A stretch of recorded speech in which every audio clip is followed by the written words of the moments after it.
his rebus promotus Quintus Titurius, cum procul ambior regum suos cohortantem conspexissit, interpretem suum Gnaeum Pompeium ad eum mittit, rogatum ut sibi militibusque parcat.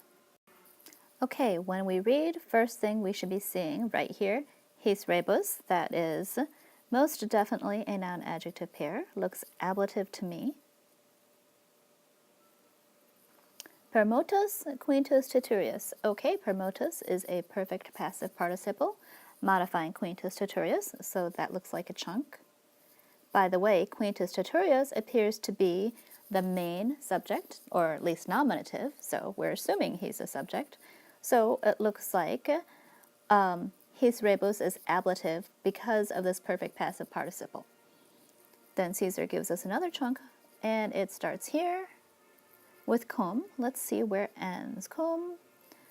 We're going to keep going. Procul. Okay, adverb. We've got a direct object, ambior regum. And then we have suos, which also appears to be accusative, but notice this is accusative plural, and they're not joined, so it's not his own ambiorix, but rather, suos is the direct object of cohortantem. So it looks like ambiorix, we are going to make this guy green, is doing this, and suos is the direct object of who he's doing it to. So we don't know everything yet, but we see that ambiorix, this whole thing is a direct object of something in the cum clause. Far off, oh, there it is, conspexissit. So apparently this cum clause has the subject as Quintus Titurius when he had seen in the distance this stuff going on. Now we are going back to the main clause, which again is blue because we've got our blue nominative here. So, interpretum suum Gnaeum Pompeium. Apparently this is the direct object. So this is the interpreter for Quintus Titurius. He is direct object because he's accusative. I can tell that this is all the same guy because we don't have any connectors. It's not his interpreter and Gnaeus Pompeius, but rather his interpreter Gnaeus Pompeius, because it's all together in the same case without any connectors. Prepositional phrase, of course, right here is ad eum. And then finally, mittit, and that is the main verb that goes with Quintus Titurius. So Quintus Titurius, having been bothered by these things, what did he do? He sent this guy to him. The him, of course, being ambiorix. So he sent Gnaeus Pompeius to ambiorix. And then rogatum is a construction you haven't learned yet. It's called a supine. We're not going to do much with it except for to say that it means to ask. And that is going to introduce this ut clause, which looks, well, if you're going to do something to ask and you're asking it, that sounds like an indirect command because Titurius is trying to get ambiorix to do something. To do what? To sibi militibusque parcat. Sibi and militibus, of course, are dative, and they're joined together with a que, and parcat is a verb that takes a dative object. So we've got the dative object, sibi, and militibus right there.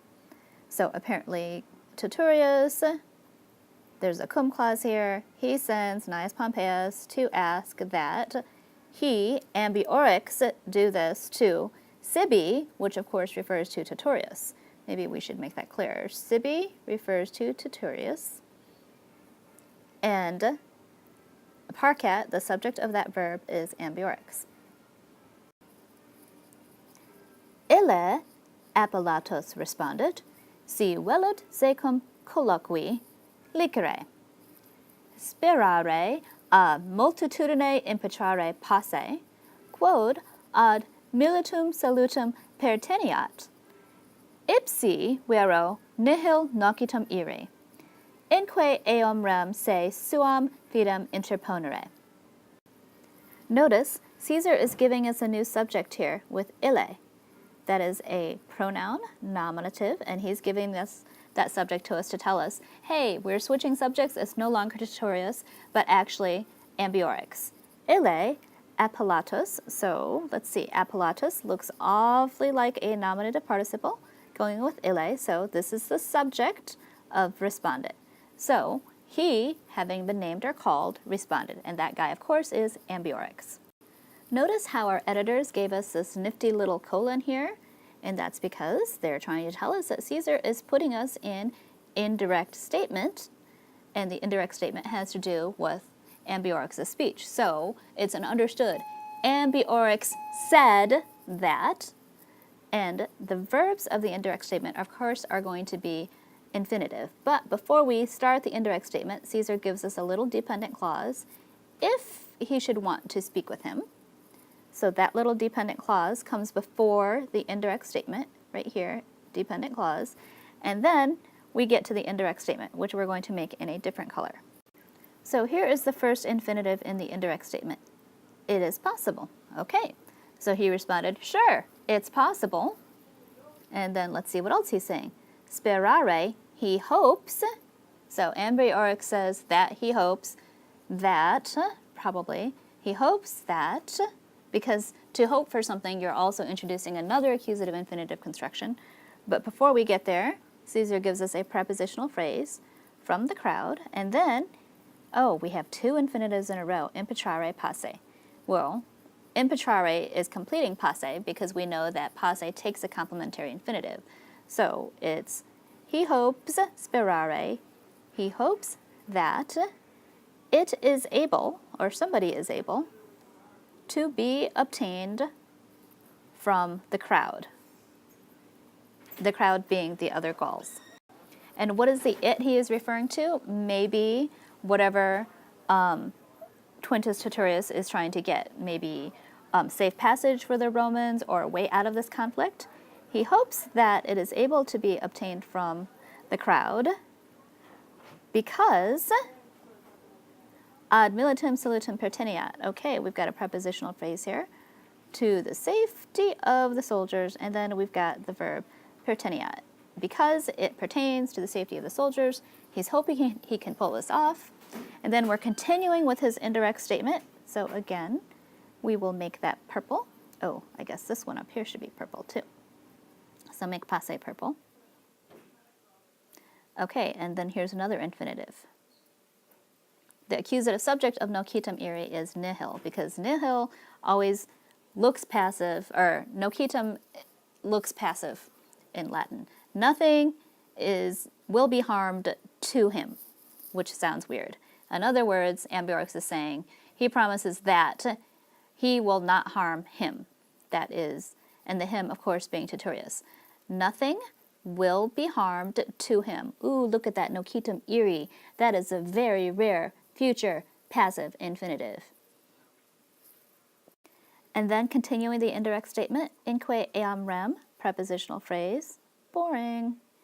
Se suam fidem interponere. Okay, here is a subject. It's in the accusative. He, meaning Ambiorix, direct object, suam fidem, and then interponere, the last verb of the indirect statement. So Ambiorix says that in this matter, he is imposing, putting in his own faith. In other words, I promise that nothing's going to happen to you if you want to chat with me. I'm hoping that I can work it out with the crowd to get the soldiers to safety, or at least not kill them all. Nothing is going to be harmed to him. I've placed my own faith in this.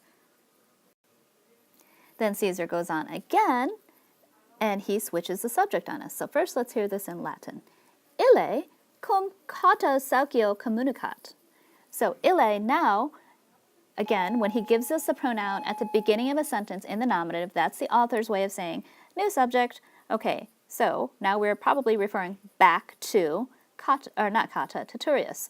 So Titurius, what does he do?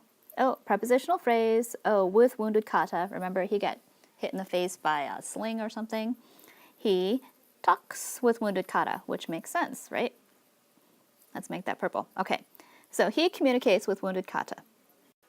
Now, it would be nice if Caesar said with a flashing sign, hey guys, they're having an indirect question here, but he doesn't. But it's kind of understood. If it seems, so apparently they're saying whether or not it seems, if it should seem, and that's why videator is present subjunctive. So if it should seem like maybe to be a good idea, to do what? Pugna ut excedant, et cum ambiorige uno colloquantur. Let's see, it looks like we're continuing our indirect question, the things that they're trying to figure out. That's why we've got an ut here. And we have 2 subjunctive verbs, the present subjunctive, to go, and to have a conversation. So he goes back to Kata, who's been hit in the face, saying, hey, is it a good idea for us to leave from the fight and have a conversation together with this Ambiorix guy? And then, of course, we've got that colon. Again, that's a clue from the author. And we're going back into indirect statement. Sperare ab eo.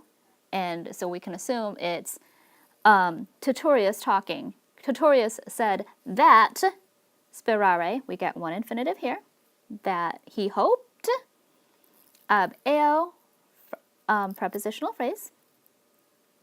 Another prepositional phrase over here, de sua, but notice sua is not the complete object of de because it's only an adjective. So we have to find the noun that goes with de sua, ac militum, that's genitive. Oh, here it is, because sua modifies salute, about his own safety and the safety of the soldiers. And then here is the rest of the indirect statement, impetrare posse.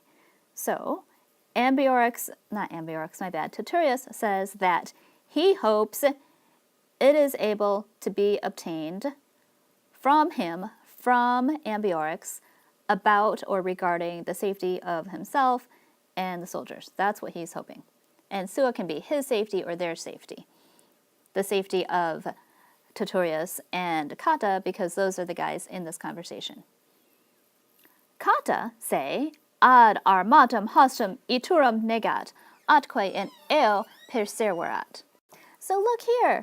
Wow, Caesar, is that like 4 sentences in a row? You actually give us the subject first? He must be getting soft because it's the end of the year. Okay, kata is nominative. And then he jumps into, we've got to say, which is referring to kata, which is weird. Why is he talking about himself in the accusative? Prepositional phrase over here, to an armed enemy.